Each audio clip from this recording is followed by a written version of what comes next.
যুক্তিবাদলৈ স্বাগতম জনাইছো নমস্কাৰ মই সমুজ্জ্বল দত্ত বৰ্তমান সময়ত অসমত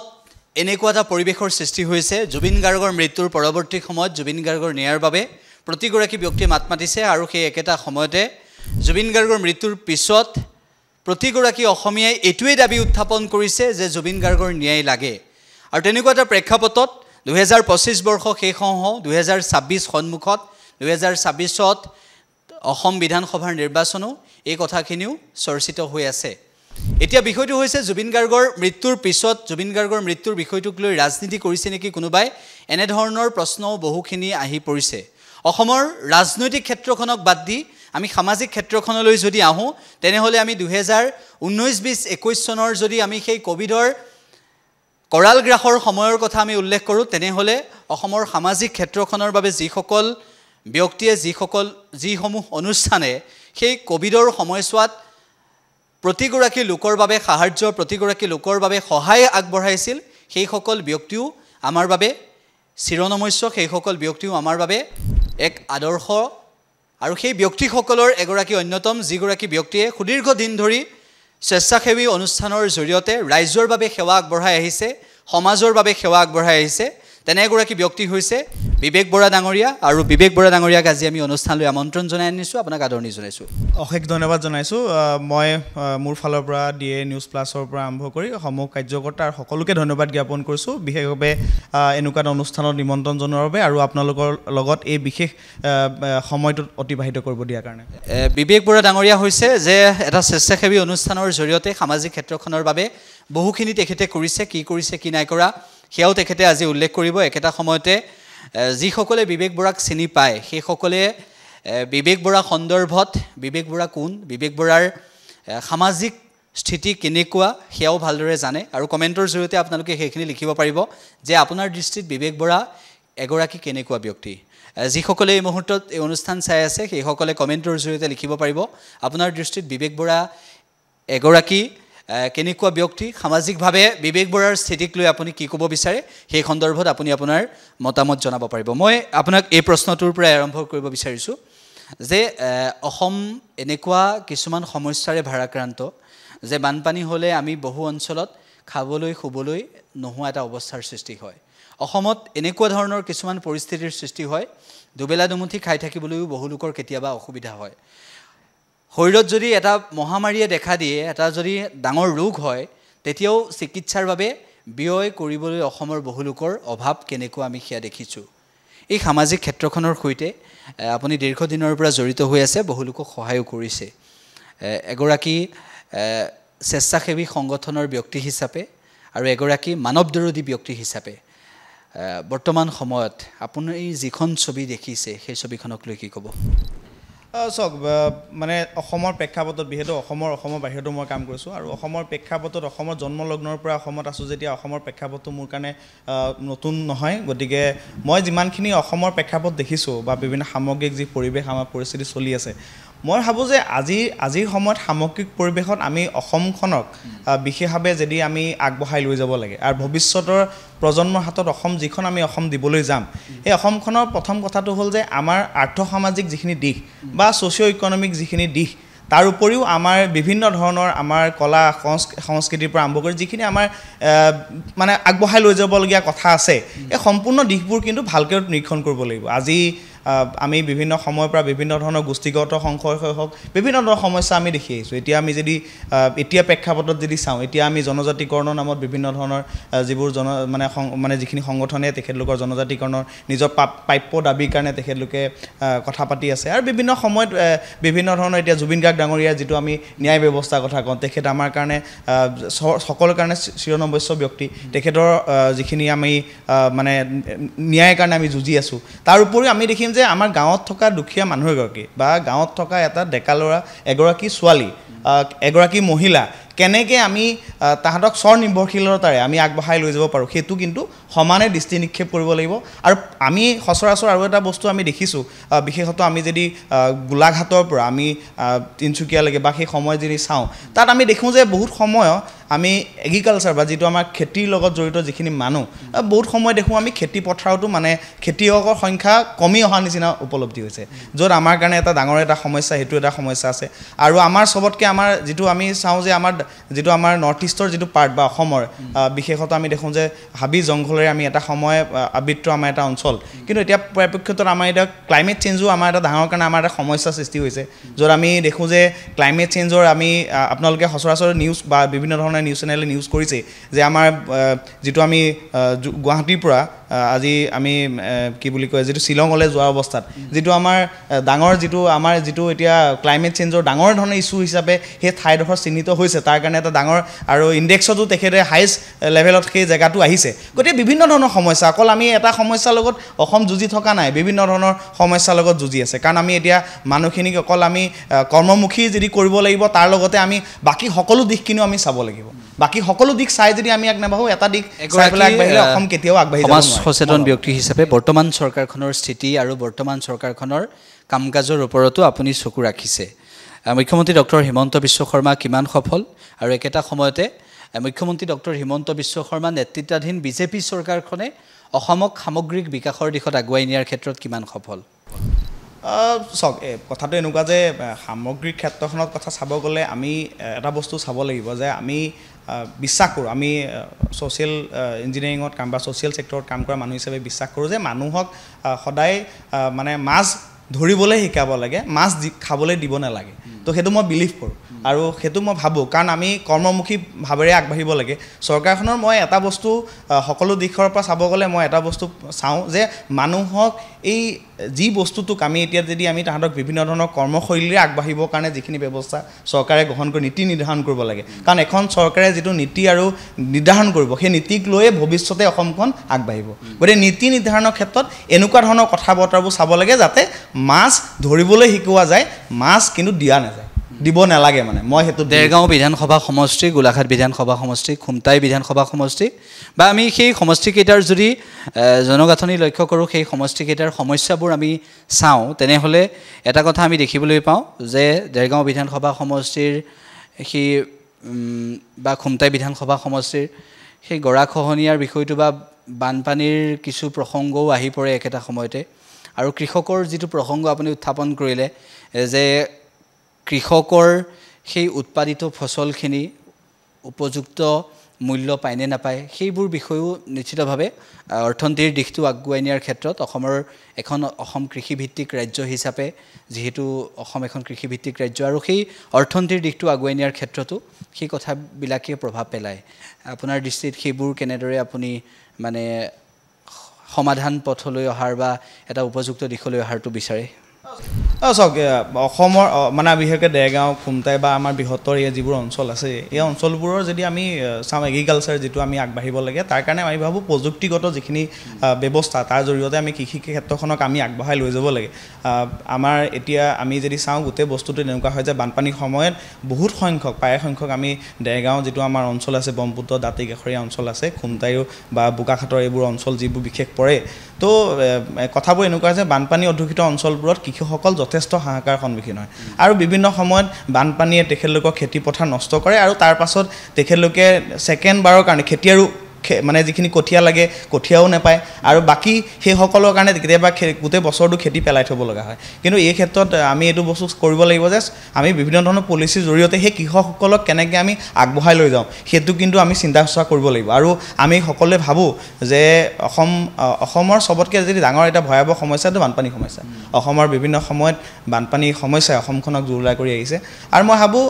বিভিন্ন ধৰণৰ সময়বোৰত চৰকাৰখনে বিভিন্ন ধৰণৰ পলিচিৰ ওপৰত কথা পাতে যে ব্ৰহ্মপুত্ৰ দাঁতিকাষৰীয়া এক্সপ্ৰেছ হাইৱে নিৰ্মাণ কৰিব য'ত বানপানী নহ'বৰ কাৰণে তেখেতলোকে এটা ছেফটি মেজাৰমেণ্টৰ বিভিন্ন ধৰণৰ মানে কাৰ্যসূচী ৰূপায়ণৰ চিন্তা চৰ্চা কৰিছে মই ভাবোঁ যে এইবোৰ মানে কথা নহয় প্ৰেক্টিকেলি ফিল্ডত মানে কৰিব লাগে যাৰ জৰিয়তে কৃষকসকলে সেই সুবিধাৰ জৰিয়তে কৃষি ক্ষেত্ৰখনক অলপ নিজকে নিয়োজিত কৰি ভালকৈ কাম কৰিব লাগে কাৰণ এজন মানুহে তেখেতৰ যিখিনি খেতি পথাৰৰ কাৰণে যিখিনি অত্যাৱশ্যকীয় বস্তু কিনিব লাগে আৰু হাল বোৱাৰ পৰা আৰম্ভ কৰি দাৱনীলৈকে যিখিনি কাম থাকে সেই কামখিনি যথেষ্ট পইচা খৰচ হয় সেই পইচা খৰচ হোৱা সময়ত যেতিয়া খেতি কৰা যায় খেতি কৰাৰ পাছত যেতিয়া তেখেতৰ বানপানীয়ে খেতিডৰা নষ্ট কৰি দিয়ে তাৰ পাছত সেই মানুহজন আকৌ দ্বিতীয়বাৰৰ বাবে খেতিৰ কাৰণে তেখেতে আগবাঢ়ি যাবলৈ মনটো ভাগি যায় গতিকে আমি সেই খেতিয়কসকলৰ কথাও চিন্তা কৰিব লাগিব আৰু তাৰ লগতে আমি আনুষংগিকভাৱে আমি এই খেতি পথাৰখনক কেনেকৈ আমি মানে বিভিন্ন ধৰণৰ টেকন'লজি ইউজ কৰি কেনেকৈ আমি অলপ আগবঢ়াই লৈ যাব কাৰণ আজিৰ ডেটত আমি এইটো চাব লাগিব যে ভৱিষ্যত সময়ত বিশ্বৰ বিভিন্ন ধৰণৰ যিমানবোৰ বিশেষজ্ঞ আছে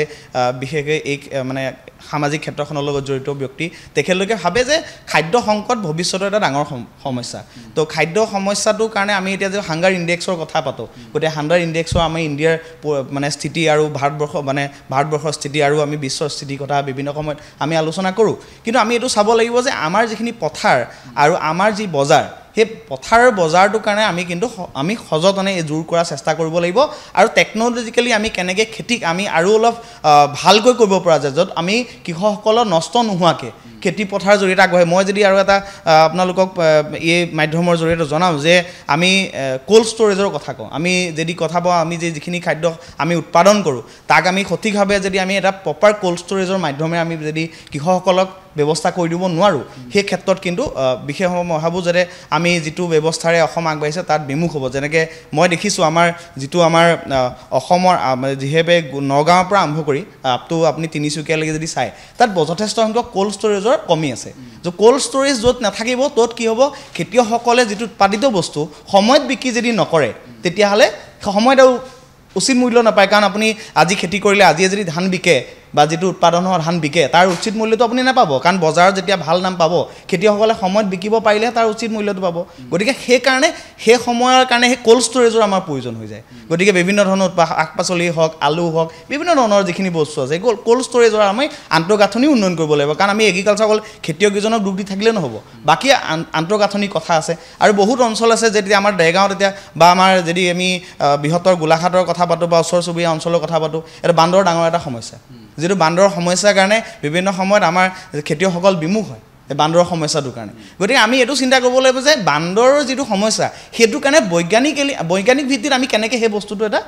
ঠিক কৰিব পাৰোঁ কাৰণ জনসংখ্যা নিয়ন্ত্ৰণৰ ক্ষেত্ৰত তাৰ মানে সেই গ্ৰ'থটো কেনেকৈ আমি কমাব পাৰোঁ বা এটা বেচিছত আমি কেনেকৈ সেই জীৱকুলৰ লগত আমি কেনেকৈ আমি নিৰ্বাহ কৰিবৰ কাৰণে ব্যৱস্থা কৰিব পাৰোঁ এই সকলোবোৰ কথা যিখিনি কথা আপুনি এতিয়া উল্লেখ কৰিছে এই সকলোখিনি কথা সবল ৰূপত উপস্থাপন কৰিবলৈ এগৰাকী ব্যক্তি হ'ব লাগিব যিগৰাকী ব্যক্তিয়ে কেৱল মাত্ৰ আপুনি সামাজিকভাৱে এইখিনি কথা ক'লেই নহ'ব এগৰাকী ব্যক্তি বিধানসভালৈ আহি এগৰাকী বিধায়কে যিখিনি বক্তব্য দাঙি ধৰিব এখন বিধেয়ক পাছ কৰোৱাৰ ক্ষেত্ৰত এখন বিল পাছ কৰোৱাৰ ক্ষেত্ৰত এটা গুৰুত্বপূৰ্ণ ভূমিকা পালন কৰিব লাগিব আইন প্ৰণয়ন কৰা লোকসকলৰ এগৰাকী হৈ থাকিব লাগিব সেই কথাখিনিও আছে আৰু বিধানসভাতো এই বিষয়খিনি সজোৰে উত্থাপন কৰা বিষয়টো হ'ব লাগে দেৰগাঁও বিধানসভা সমষ্টি বা বৰ্তমান সময়ত সেই দেৰগাঁও যোৰহাটৰকে আদি কৰি যিসকল বিধায়ক আছে যিসকল তাৰ পৰা প্ৰতিনিধিত্ব কৰিছে জনপ্ৰতিনিধি সেইসকলৰ যিখিনি কাম কাজ সেইখিনি চাই আপুনি কিমান সুখী আৰু কি ক'ব চাওক জনপ্ৰতিনিধি বুলি ক'লে মানুহৰ এটা মানে আজিকালি যিখিনি পলিটিচিয়ানৰ কথা বা পলিটিকেল মানুহৰ কথা আহে প্ৰায়সংখ্যক সাধাৰণ মানুহে বিমুখ কাৰণ এই কথাটোত বিমুখ হৈছে যে তেখেতলোকৰ যিখিনি ন্যায় বা তেখেতলোকৰ যিখিনি প্ৰাপ্তি বা সেই যিখিনি পাব লাগে সেই ক্ষেত্ৰত প্ৰকৃত সময়বোৰত মানে জনপ্ৰতিনিধিসকলে বিভিন্ন সময়ত কিছু জনপ্ৰতিনিধিয়ে যদি কথা বতৰাবোৰ ৰাখে কি প্ৰায়সংখ্যক জনপ্ৰতিনিধিয়ে সমস্যাবোৰক আওকাণ কৰে গতিকে সেইটো কাৰণে কেতিয়াবা মানে বিভিন্ন ধৰণৰ জনাদেশৰ জৰিয়তে তেখেতলোকে উত্তৰবোৰ পায় মানে ক্ষেত্ৰখনত গতিকে মই ভাবোঁ যে জনপ্ৰতিনিধি এজনে এই বিষয়বোৰ বুজি পাব লাগে কাৰণ এতিয়া সামাজিক ক্ষেত্ৰখনত মই আজি 2011 চনৰ পৰা জড়িত গতিকে সামাজিক ক্ষেত্ৰখনত জড়িত কাৰণে বিভিন্ন সমস্যাবোৰক লৈয়ে আমি কাম কৰোঁ তো সমস্যাক লৈ যেতিয়া কাম কৰোঁ আৰু সেইবোৰ যেতিয়া আমি এটা মাধ্যমৰ জৰিয়তে আমি তাৰ এটা মীমাংসা উলিয়াবলৈ চেষ্টা কৰোঁ গতিকে জনপ্ৰতিনিধিজনে আমাতকৈ বেছি ভালকৈ কাম কৰিব পাৰে কাৰণ এজন জনপ্ৰতিনিধিয়ে আমাৰ অসমৰ প্ৰেক্ষাপটত কেনেকৈ কি পলিচিৰ জৰিয়তে এইটো সমাধান কৰিব পৰা যায় পলিচি মেকিঙত তেখেতলোকে এটা মানে মেইন মেজৰ ৰোল প্লে কৰে তাৰ উপৰি বিভিন্ন ধৰণৰ তেখেতৰ মানে আৰ্থ সামাজিক উন্নয়নৰ ক্ষেত্ৰত তেখেতলোকে কাম কৰিব পাৰে গতিকে এজন জনপ্ৰতিনিধি মানে ক্ষেত্ৰত এইখিনি থাকে কিন্তু আমি সচৰাচৰ এইবোৰৰ পৰা আমি অলপ বিমুখ হোৱা যেন দেখোঁ আৰু সাধাৰণ মানুহৰ যিখিনি আস্থা তেখেতলোকৰ মাজত নথকা যেন অনুভৱ হয় দেৰগাঁৱৰ বিভিন্ন প্ৰান্তত আপুনি ঘূৰিছে আৰু এতিয়া বিষয়টো এইটো যে এগৰাকী ৰাজনৈতিক নেতা হিচাপে ভুমুকি মাৰিবলৈ আপোনাৰো ইচ্ছা আছে নেকি বা বহুতেই বিভিন্নজনে কৈছে যে বিবেক বৰুৱা ডাঙৰীয়া এগৰাকী যদি সামাজিক ব্যক্তি হিচাপে যিখিনি কাম কৰিছে ৰাজনৈতিক ব্যক্তি হিচাপে যদি কোনোবা দলৰ পৰা প্ৰতিনিধিত্ব কৰি বা যিকোনো নিৰ্দলীয় হ'লেও প্ৰতিনিধিত্ব কৰি যদি বিধায়ক হিচাপে নিৰ্বাচিত হয় দেৰগাঁও সমষ্টিৰ পৰা তেতিয়া আৰু বহুখিনি কৰিব পাৰিব বুলি বহুতে সামাজিক মাধ্যমত লিখা আমি দেখিছোঁ কিবা ৰাজনৈতিক যাত্ৰাৰ মন আছে নেকি চাওক আপুনি যিটো কথা ক'লে সেইটো ৰাইজৰ মৰম গতিকে ৰাইজে মৰম কৰে কাৰণে তেনেকৈ সেইখিনি কথা পাতে কিন্তু মোৰ কথাটো এনেকুৱা যে মই দীঘলীয়া সময় ধৰি মানে এই সামাজিক ক্ষেত্ৰখনৰ লগত যিহেতু কাম কৰি আছোঁ ভৱিষ্যতৰ সময়তো সামাজিক ক্ষেত্ৰখনৰ লগত কাম কৰি যাম আৰু কথাটো এনেকুৱা আহে যে জনপ্ৰতিনিধি বা এই কথা বতৰাবোৰ এনেকুৱা ধৰণৰ কথা যে এইবোৰ ৰাইজৰ ওপৰত নিৰ্ণয় কৰে গোটেই বস্তুবোৰ আমি এজন সাধাৰণ মানুহ আমি সাধাৰণ মানুহৰ মনৰ লগত বা সাধাৰণ মানুহৰ কামৰ লগত আমি নিয়োজিত হৈ কাম কৰোঁ গতিকে ৰাইজে যেতিয়া ভাবিব কাৰণ জনপ্ৰতিনিধি এজন কেতিয়াও নিজে হওঁ বুলি ক'লে হ'ব নোৱাৰা বস্তু গতিকে সেইটো ৰাইজৰ মন ৰাইজৰ আকাংক্ষা সেইবোৰৰ মাজত আমি গৈ পাবগৈ লাগিব গতিকে সেই ক্ষেত্ৰত মই ভাবোঁ প্ৰতিজন মানুহৰ এজন এখিনি ৰাইজক বা এটা অঞ্চলক প্ৰতিনিধিত্ব কৰিবৰ কাৰণে বা এটা অঞ্চলক আগবঢ়াই লৈ যাবৰ কাৰণে সপোন আছে যেনেকৈ মই সামাজিক ক্ষেত্ৰখনত কাম কৰোঁ মই এইখিনি ৰাইজক লৈ কাম কৰোঁ গতিকে ৰাইজক লৈ আগবঢ়াই লৈ যাবৰ কাৰণে চিন্তা চৰ্চা কৰোঁ মোৰ মনটো ৰাইজক লৈ আগবাঢ়ি যোৱা চিন্তা চৰ্চা আছে গতিকে ভৱিষ্যত সময়বোৰতো ৰাইজক লৈ কাম কৰাৰ ইচ্ছা মানে মনত আছে আৰু কাৰণ ৰাইজক লৈ আমি এতিয়া সামাজিক ব্যক্তি হিচাপে কাম কৰি আছোঁ আৰু বিভিন্ন নামটোহে সলনি হ'ব পাৰে বা তাৰ এটা পৰিসৰহে সলনি হ'ব পাৰে কিন্তু ৰাজহুৱা মানুহ হিচাপে সেই কামখিনিৰ লগত এতিয়াও জড়িত আছোঁ ভৱিষ্যতো তেনেকৈ জড়িত হৈ থাকিম সামাজিক ব্যক্তি হিচাপে কাম কৰি আহিছে দীৰ্ঘদিন ধৰি স্বেচ্ছাসেৱী অনুষ্ঠান এটাত যেতিয়া জড়িত হয় বা স্বেচ্ছাসেৱী অনুষ্ঠান এটাৰ সৈতে যেতিয়া ওতঃপ্ৰোতভাৱে জড়িত হৈ সেই সংস্থাৰ জৰিয়তে কাম কৰি যায় তেতিয়া কোনখিনি দিশ আটাইতকৈ বেছি গুৰুত্বপূৰ্ণ বুলি আপোনালোকে ভাবে চাওক সামাজিক দিশবোৰত চাব গ'লে এনেকুৱা ধৰণৰ হয় যে মানুহৰ সামাজিক যিখিনি সমস্যা সেইবোৰক আমি কেনেকৈ উপস্থাপন কৰিব পাৰিছোঁ আমি কেনেকৈ সেইখিনি আগবঢ়াই লৈ যাব পাৰোঁ আৰু বিভিন্ন দিশবোৰক কাৰণ আমাৰ এটা লিমিটেশ্যন থাকে আমি এটা লিমিটেশ্যনৰ মাধ্যমত কাম কৰোঁ আমাৰ কিছুমান মানে চ'ৰ্চ থাকে সেই চ'ৰ্চৰ থ্ৰুৱেদি আমি কাম কৰিব পাৰোঁ কিন্তু আমাৰ ওচৰত মানে এক্সটাৰ্নেল কিবা ডাঙৰ চ'ৰ্চ নাথাকে গতিকে আমি লিমিটেড চ'ৰ্চৰ থ্ৰুৱেদি আমি কাম কৰোঁ গতিকে তাৰ কাৰণে আমি যিখিনি আমাৰ প্ৰিলিমিনেৰী বা প্ৰাইম যিখিনি কাম কৰিব লগা আছে সেইখিনিক লৈ আমি কামখিনি কৰিবলৈ আগবাঢ়োঁ আৰু আমি সেই কামখিনিক লৈ যিমান পাৰোঁ সিমান আগবঢ়াবলৈ চেষ্টা কৰোঁ আৰু এটা পক্ষত আমি দেখোঁ যে সামাজিক যিখিনি অনুষ্ঠান বা ৰাইজৰ লগত থকা অনুষ্ঠানবোৰ তাৰ বহুত ক্ষেত্ৰত কি হয় আমি যিমানখিনি কৰিব বিচাৰোঁ সিমানখিনিলৈকে গৈ নাপাওঁ কাৰণ আমাৰ সেই পৰিসৰটো লিমিটেশ্যন হোৱাৰ কাৰণে গতিকে মই ভাবোঁ ভৱিষ্যত সময়বোৰত সেই লিমিটেশ্যনবোৰক কেনেকৈ আগবঢ়াই কেনেকৈ আৰু আমি আগলৈ কাম কৰিব পাৰোঁ আৰু পৰিসৰটো বঢ়াব পাৰোঁ আৰু সমস্যাবোৰক আমি আৰু বেছি ওচৰৰ পৰা আৰু বেছি ভালকৈ আমি ঠিক কৰিব পাৰোঁ এইটো কাৰণে আমি চেষ্টা কৰিব লাগিব কাৰণ আমাৰ কামেই হৈছে ৰাজহুৱা কামবোৰক আমি সমস্যাবোৰক আমি উপস্থাপন কৰি সেই সমস্যাবোৰ ঠিক কৰা কিন্তু জীৱনৰ সেই কামবোৰ কৰি লোৱাৰ লগে লগে বিভিন্ন সময়ত বিভিন্ন ধৰণৰ সমস্যাৰ সৃষ্টি হয় বিভিন্ন ধৰণৰ সমস্যাৰ মাজত আমি যুঁজোঁ কাৰণ আমি যেতিয়া কাম কৰোঁ আমি বিভিন্ন ধৰণৰ মানে পাৰ্মিশ্যন বা বিভিন্ন ধৰণৰ কথা বতৰাবোৰক লৈ আনুষংগিক কথা বতৰাবোৰক আমি মানে কথা বতৰা পাতিবলৈ কেতিয়াবা সেইবোৰত বিমুখ হয় আৰু কেতিয়াবা এটা আমি কনচেপ্ট বা এটা কাম লৈ যেতিয়া সমস্যা লৈ যেতিয়া যাওঁ সেই সমস্যাবোৰক লৈ যাওঁতে কেতিয়াবা সেই সমস্যাবোৰক কোনো স্পন্সৰ বা কোনো সেই বস্তুবোৰক মানে ফাণ্ড কৰিব নিবিচাৰে কাৰণ আমাৰ এনেকুৱা নহয় যে আমি এটা নিজস্ব কিবাৰে আমি বহুত কিবাকিবি কৰিম গতিকে কেতিয়াবা আমি যিবোৰ প্ৰজেক্ট প্ৰপ'জেল বা যিবোৰ আমি বেচিছত আমি আগবাঢ়োঁ কেতিয়াবা বিমুখ হওঁ কেতিয়াবা যথেষ্ট সংখ্যক ভাল মানুহ লগ পাওঁ গতিকে তেখেতলোকে সহায় সহযোগ কৰে আমি সেইবোৰক আগবাঢ়ি যাব পাৰোঁ আৰু ভৱিষ্যত সময়বোৰত যিবোৰক বিমুখ হওঁ সেইবোৰকো আমি আগলৈ লৈ যোৱাৰ চেষ্টা কৰি থাকোঁ তাৰ মাজত বহু ক্ষেত্ৰত আমি সফলতা পাইছোঁ আৰু এতিয়াও মনত ভাবোঁ যে আৰু যেনেকুৱা ধৰণৰ যিবোৰ আমাৰ বেকলগ আছে আমি যিখিনি কৰিব বিচাৰিছোঁ সেইবোৰ ভৱিষ্যত সময়বোৰতো আমি তেনেকৈ কৰি যাম আৰু মানসিক এটা স্থিতিৰ বিষয়ে মই সুধিব বিচাৰিছোঁ যেতিয়া কোনো ব্যক্তিক সহায় কৰা হয় যেতিয়া কোনোবা অনুষ্ঠানক সহায় কৰা হয় তেতিয়া সহায় কৰাৰ পিছত যদি কোনোবা ব্যক্তিক সহায় কৰাৰ পিছত সেই ব্যক্তিগৰাকীৰ আপোনাৰ সহায়টোৱে যদি সেই ব্যক্তিগৰাকীৰ সফলতা আনে বা সেই ব্যক্তিগৰাকীৰ মুখত হাঁহি আনে তেতিয়া মনটোত কেনেকুৱা অনুভৱ হয় চাওক সেইটোতকৈ আৰু মানুহৰ জীৱনৰ প্ৰাপ্তি একোৱেই নাই মানুহে জীৱনত সব হ'ব পাৰে বিচাৰিলে মানে কষ্ট কৰিলে সব হ'ব পাৰে কিন্তু মানুহে যেতিয়া এজন মানুহৰ পৰা আশীৰ্বাদ পায় মানুহে এজন মানুহৰ পৰা যেতিয়া মৰম স্নেহ পায় আৰু তাতকৈ বেছি আৰু মানুহৰ জীৱনত প্ৰাপ্তি একো হ'বই নোৱাৰে তাতকৈ জীৱনৰ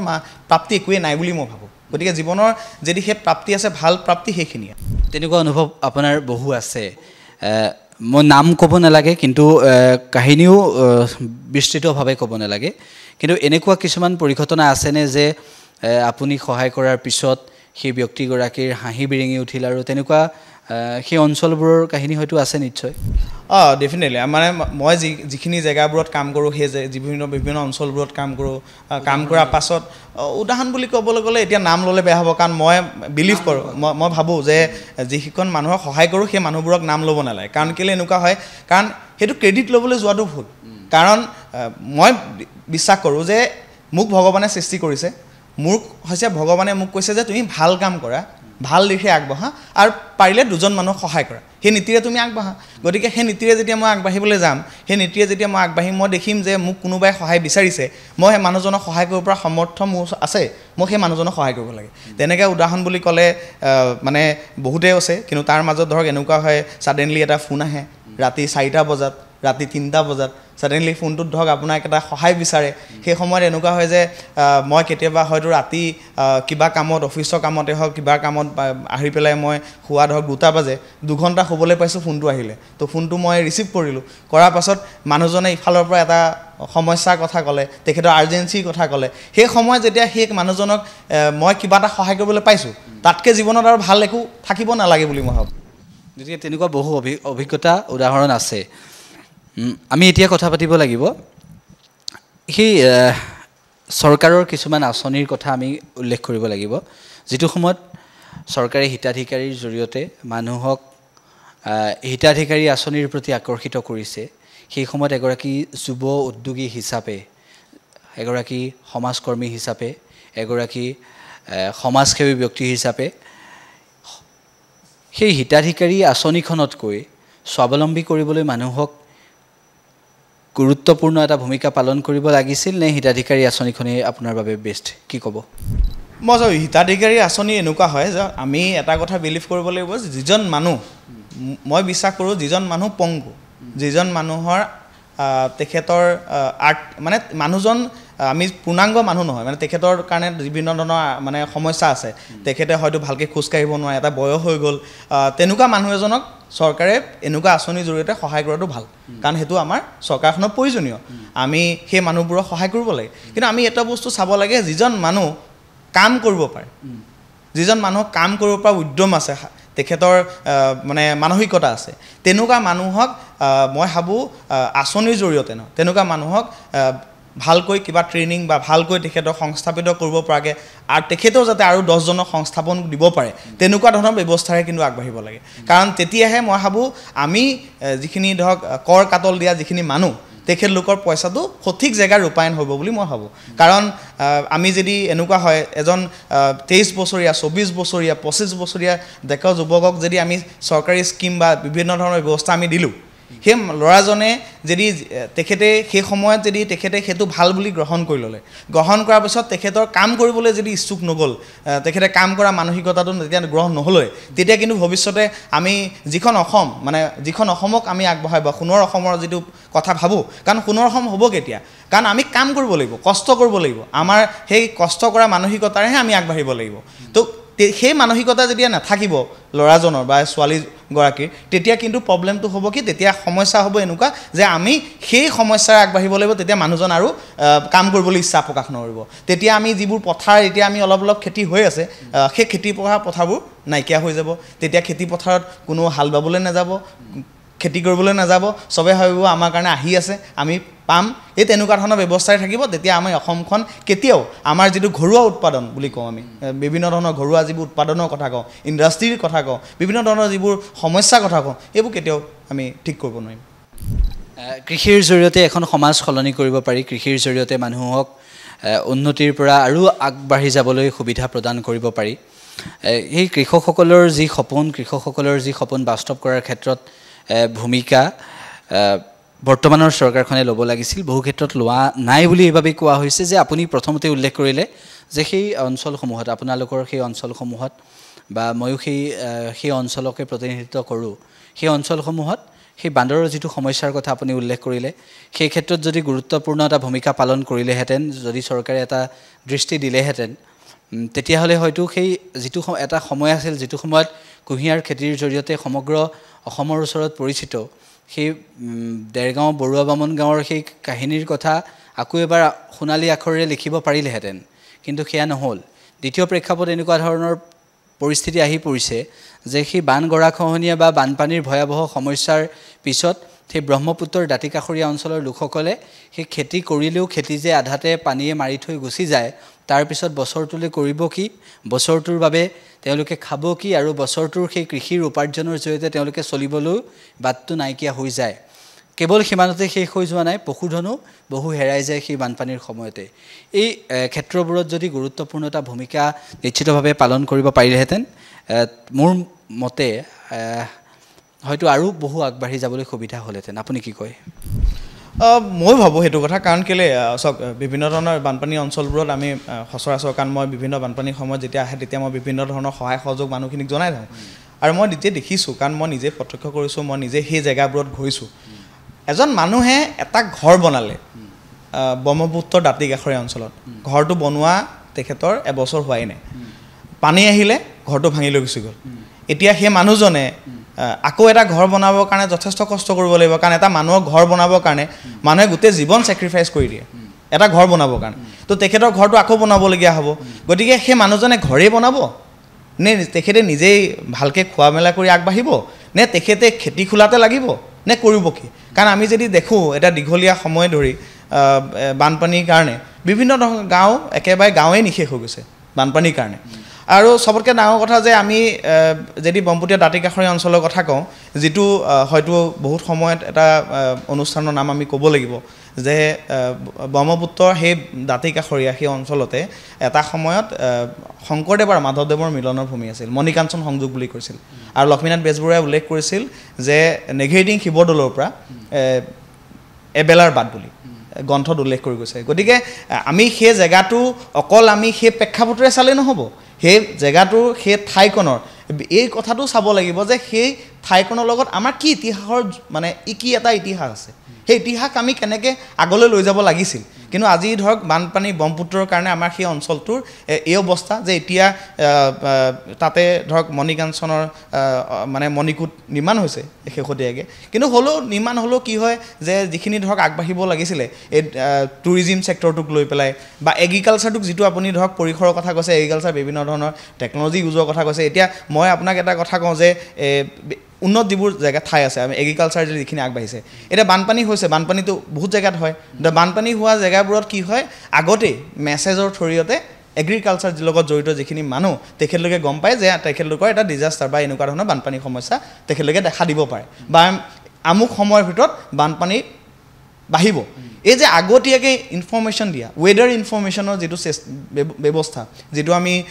সচৰাচৰ এগ্ৰিকালচাৰৰ লগত জড়িত মানুহখিনিক শ্বেয়াৰ কৰিব লাগে দিব লাগে মেছেজ আকাৰে হওক বা বিভিন্ন ধৰণৰ এগ্ৰিকালচাৰৰ লগত জড়িত যিখিনি মানুহ আছে সেইখিনি কেনেকৈ ব্যৱস্থাৰ জৰিয়তে তেখেতলোকক দিয়া হয় আজিকালি ক্ষিপ্ৰতাৰ দিবলৈ একেবাৰে সহজ উপায় হোৱাটছআপৰ জৰিয়তেও আপুনি তেখেতলোকক জনাব পাৰে বিভিন্ন ধৰণৰ যিবোৰ এলাৰ্ট কৰিব পৰা ব্যৱস্থা আছে তাৰ ওপৰত উন্নত বীজৰ জৰিয়তে তাহাঁতক কেনেকৈ খেতি কৰিব পৰা যায় আমি সচৰাচৰ ৰাসায়নিক দ্ৰব্য ব্যৱহাৰৰ ওপৰতো আমি বিভিন্ন ধৰণৰ কথা বতৰা পাতোঁ কিন্তু আমি ৰাসায়নিক দ্ৰব্যৰ বাদেও আমি যে মানে গুণগত খেতি কেনেকৈ কৰিব পৰা পদ্ধতি আছে যিটো আমি অৰ্গেনিক ফাৰ্মিঙৰ কথা কওঁ সেইখিনি কেনেকৈ আগবাঢ়িব পাৰোঁ আৰু আমি যদি সেই ক্ষেত্ৰখনতো আগবাঢ়োঁ তেনেকৈ আমি সেই মানুহখিনিক বিভিন্ন দিশৰে আমি ভালকৈ আগবঢ়াই কাৰণ আজিৰ ডেটত আমি যদি চাওঁ যে অসমৰ প্ৰেক্ষাপটত অসমৰ বাহিৰতো বিশেষত যিটো অৰ্গেনিক প্ৰডাক্টৰ যিটো ভেলু ফাৰ্টিলাইজাৰ প্ৰডাক্টতকৈ বহুত বেছি গতিকে আমি আমাৰ নৰ্থ ইষ্ট এনেকুৱা জেগা য'ত আমি বেছি কষ্ট নকৰাকৈ আমি খেতি কৰিব পাৰোঁ ভাল খেতি কৰিব পাৰোঁ গতিকে আমাৰ মাটিখিনি যদি আমি অৰ্গেনিকেলি খেতি কৰিব পৰা যদি মাটিলৈ ৰূপান্তৰিত কৰি ভালকৈ আগবাঢ়িব পাৰোঁ তেতিয়া মই ভাবোঁ যে তাৰ জৰিয়তে আমাৰ খেতিয়কসকলে উচিত মূল্য যিটো ভাল দাম আমি পাব পাৰোঁ তাৰ চাৰ্টিফিকেশ্যনৰ ব্যৱস্থা গভৰ্ণমেণ্টে কৰিব পাৰে তাৰ জৰিয়তে ভাল প্ৰডাক্ট আমি অসমৰ পৰা উলিয়াই দিব পাৰোঁ আৰু অসমৰ যিখিনি প্ৰডাক্ট সেই প্ৰডাক্টখিনি মানে ভাল প্ৰডাক্ট হিচাপে উন্নত প্ৰডাক্ট হিচাপে অসমৰ বাহিৰত তাৰ মান্যতা পাব তাৰ জৰিয়তে আমাৰ যিখিনি মানুহ যিখিনি মানুহ এতিয়া যিহেতু বিভিন্ন ধৰণৰ বেমাৰ আমি দেখা দিছোঁ খোৱা বস্তুৰ কাৰণে বিভিন্ন ধৰণৰ বেমাৰ হৈছে গতিকে সেই বেমাৰখিনি আমি নিষ্পত্তি কৰিব পাৰোঁ তাৰ কাৰণে কণ্ট্ৰল ব্যৱস্থা আমি ৰাখিব পাৰোঁ কাৰণ খোৱা বস্তুৰ ওপৰৰ পৰা যথেষ্ট বেমাৰ আমি ৰাসায়নিক দ্ৰব্যৰ পৰা আমাৰ গাত হৈছে এই পৰ্যটনৰ ক্ষেত্ৰতো আপুনি ইতিমধ্যে উল্লেখেই কৰিছে যে বহুখিনি কৰিব পাৰিলেহেঁতেন নেঘেৰিটিঙৰ শিৱদৌল মানে অসমৰ ভিতৰতে সেই পৰ্যটকৰ আকৰ্ষণৰ অন্যতম কেন্দ্ৰবিন্দু কৰিব পাৰিলেহেঁতেন আপুনি কোৱা সেই মণিকাঞ্চন সংযোগৰ যদি অন্যতম এটা আকৰ্ষণৰ কেন্দ্ৰবিন্দু কৰিব পাৰিলেহেঁতেন দেৰগাঁৱত আৰু বহুখিনি কৰিবলগীয়া আছিল বা কৰিব পাৰিলেহেঁতেন বা গোলাঘাট জিলা বা যোৰহাটৰ আশে পাশে সেই পৰ্যটনৰ অন্য এটা ৰূপ আনিব পাৰিলেহেঁতেন আমি এটা কথা জানো যে অসমৰ বাহিৰত বা বিভিন্ন ৰাজ্যত আমি এটা কথা মন কৰোঁ যে ৰাজহ সংগ্ৰহৰ বহু পৰ্যটনৰ পৰা আহে অসমতো তেনেকুৱা কৰিবলৈ সুযোগ আৰু সুবিধা বহুখিনি আছিল পৰ্যটন ক্ষেত্ৰখনত আপোনাৰ সেই অঞ্চলখিনিত বা আপুনি দেখি থকা সেই অঞ্চলৰ বিভিন্ন প্ৰান্তত কি সুবিধা কৰিব পাৰিলেহেঁতেন চাওক পৰ্যটনৰ কাৰণে চবতকৈ ডাঙৰ কথাটো হ'ল যে আমাৰ যিহেতু কাজিৰঙা ওচৰত গোলাঘাট ডিষ্ট্ৰিক্ট কাজিৰঙা লগতে লাগি আছে বুলি নকলেও নহয় গতিকে কাজিৰঙা আছে কাজিৰঙাৰ পৰা বিভিন্ন ধৰণৰ বাহিৰৰ টুৰিষ্ট আহে গতিকে আমি যদি ধৰক নেঘেৰিটিং শিৱদৌলটো আমি যদি ভালকৈ আমি ব্যৱস্থাপনা কৰিব পাৰোঁ কাৰণ ওচৰ চুবুৰীয়া যিখিনি মানুহ সেই মানুহখিনিক আমি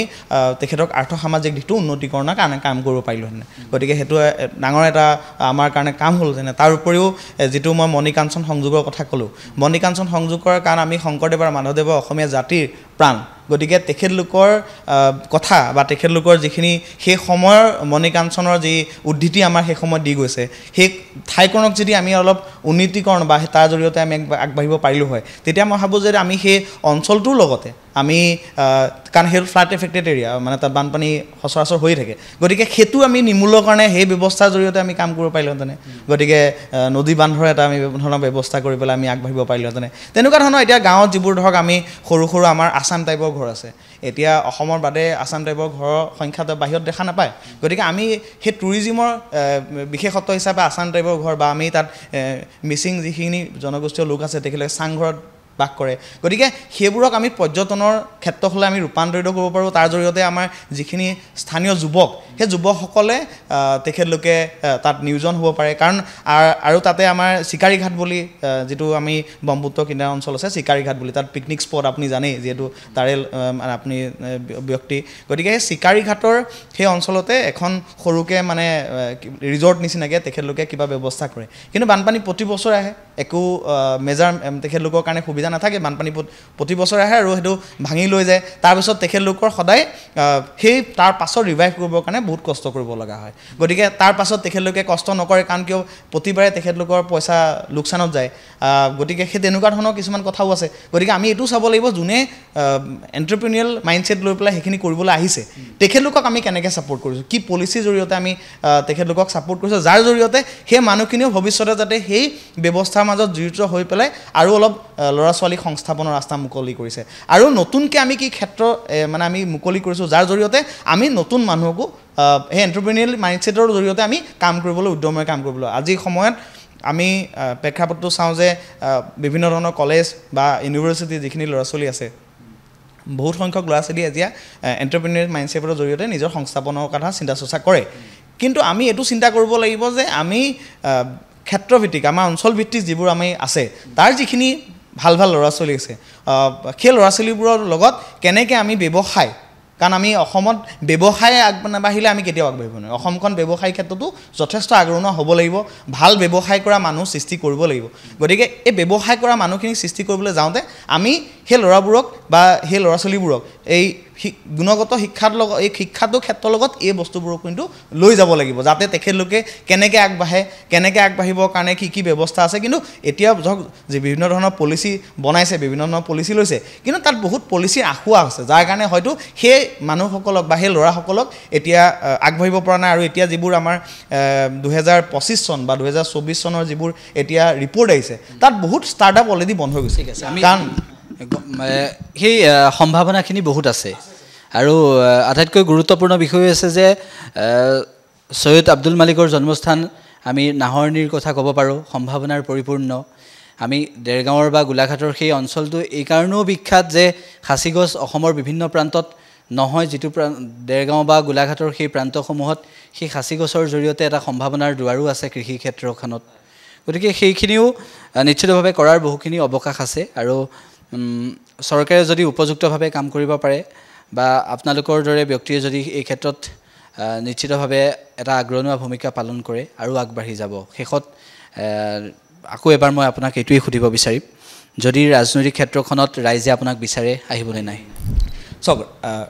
ৰাইজৰ লগতে কাম কৰি আছোঁ, গতিকে ৰাইজে যেনেকৈ মানে ভাবে, কিন্তু মোৰ কথাটো হ'ল যে মই সামাজিক ক্ষেত্ৰখনৰ লগত যিহেতু নিয়োজন কৰি আছোঁ, এইখিনি মোৰ পৰিয়াল, যিখিনি মানুহৰ লগত কাম কৰোঁ গোটেইখিনিয়ে মোৰ পৰিয়াল। গতিকে পৰিয়ালৰ